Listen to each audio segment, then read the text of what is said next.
Look at the rain continuing to just pour down in Southern California. The center of Hilary now basically right on top of LA still is a tropical storm with wind speeds of 45 miles an hour, but that's kind of secondary to just the tremendous amount of rain that's falling in those areas. The good news is as we head through the late night hours and into tomorrow morning, the storm will be on its way out, moving up into Nevada as we head into tomorrow morning. So Southern California will start to dry out late tonight and into tomorrow morning, but it's going to be a long night in a lot of those areas. They're already dealing with significant flooding.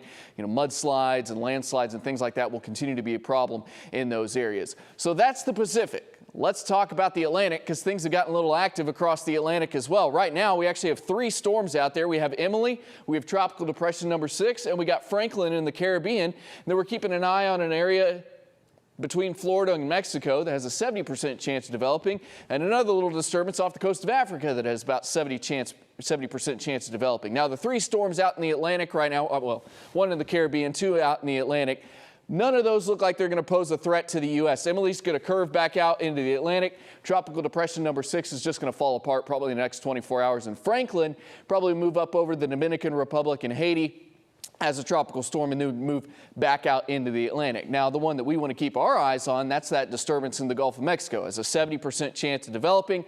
I wish this system was headed maybe to North Texas to bring us a little rain, but it looks like it's going to kind of travel due west there. Brownsville, Corpus Christi, South Texas, Rio Grande Valley, going to get in on some rain there. Storm might have a brief window of opportunity to become a tropical depression or a tropical storm before it makes landfall, but it'll be quickly moving off to the west there. So just kind of a round of rain, maybe late Monday into Tuesday across South Texas. But you can see how none of that activity makes its way up into North Texas because that high pressure continues to be close enough by, keeps that storm farther to the south. So 1 to 3 inches of rain down that way, maybe a ½ inch to an inch.